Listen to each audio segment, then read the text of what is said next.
idilhaantii daawadayaal meel walba naga daawanaysaan ku soo dhawaada waxaan ku suganahay magaalada Hargeysa waxay martiya waa Mahad Nile oo in badan wada garanaysaan kana mid ah ciyaartoyda caasimada ka soo ciyaartay adeegta xulka gobolka Maroodijeex iyo sidoo kale kooxdii xanaanada xoolaha ma waa xool maantana ku sugan kooxda dawladda hoose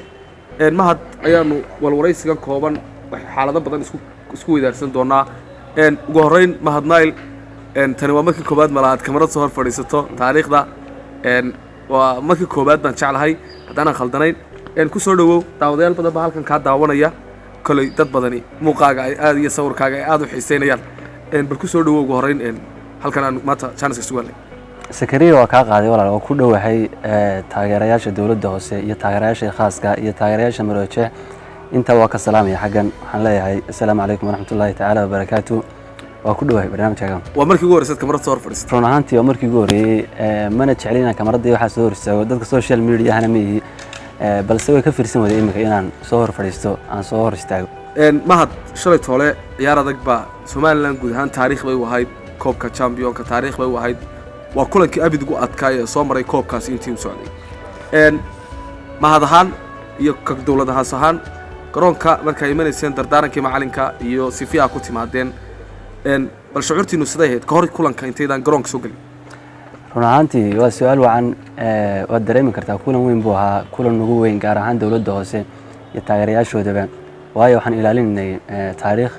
20 sano ku dhawaad jirtay oo guul daraa aanan naga badin bilisku kulan aad iyo aad xasaasi iyo xamaasad u ahaa kulan ugu weyn buu ahaa kulan aad iyo aad ugu weyn buu kulankii baa gasheen ciyaartii baa bilaabantay jawigu iska bedelay garoonka ku gasheen maxay iska bedelay dareenkaaga iyo bal dhacdadii shalay toole garoonka ka dhacday dadku siday ugu fasirteen adigu garoonka ku jirtay xalay toole sawirada baraha bulshada la wareejinayay iyo muuqaalada intaba markii aad daawatay dareen nooceeya ayaad isku aragtay ruuxantii kulan weyn buu ahaa xamaasadiisa wata jawiga ciyaartan ugu adkeyd waa dareemi kartaa kolley booskan ka ciyaarana waa khadka dhexe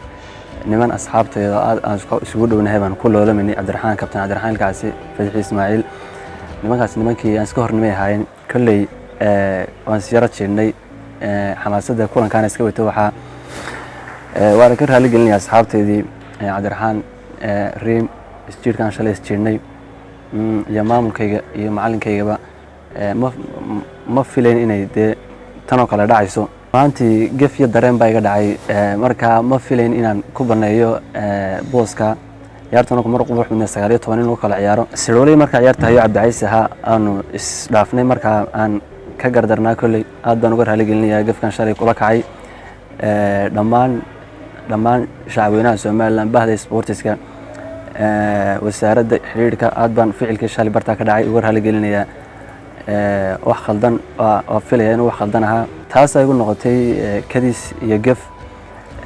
taas ana keentay in aan iyo garsooruhu Jafar Jirano balse ciyaarta oo adkeyd oo xamaasadeedii joogay iska watay ayaa sababtay inay tan dhacdo oo markasta laga filanayay negative iyo positive ba kallay tanoo kale hore u dhacday ciyaartii Maroodijeex ee Gabilan dhaxmartay oo wiil saaxiibkeen ay saf dhaafnay oo markaan casaan sidan oo kale ku qaatay balse shalay soo labatay shalayna intaas 10 bay noqonaysaa wax mardaba ma soo laaban doonto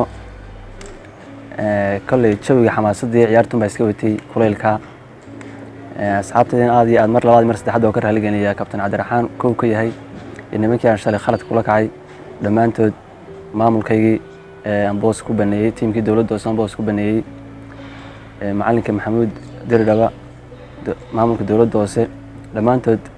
aad baan uga raali gelinayaa falka shalay barta ka dhacay intii kaaga soo noqotay muuqaalada iyo sawirada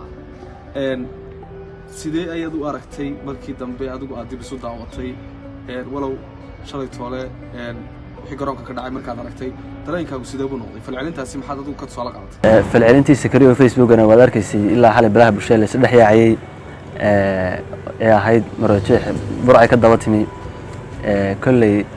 saasna ma ahayna anu laba tiimo Maroodijeex wada ciyaariyay annaguna sharaftii caasimadan daafacaynay horena caasimadda waa daafacay in badanna waa rajaynay inaan daafaco marka in qabiilna lagu saleeyo maaha iyo qolo dadka qaar baan arkay si ficilkiisi khaldan u fasirtay reer Bucaa reer Geysa ma ahayn aan arkay iyadoo lagu soo qorayo balse horena oo difaacay caasimadda nimankan caasimaddu ma difaacay mahad inagoo ku jirna waraysigeena gabagabadiisii halkan yaad uga mahad celinaysaa dhammaan waxaan salaamayaa Sakariyo taageerayaasha caasimadda meel walba joogaan dalka dibadda gaar ahaan dawladda hoose meel kasta ay joogaan waxaan leeyahay aad baad u mahadsantihiin si aad noo garab istaagteen mar walba garabkiina nahay insha Allah guulo idinka farxiya waan rajaynaynaa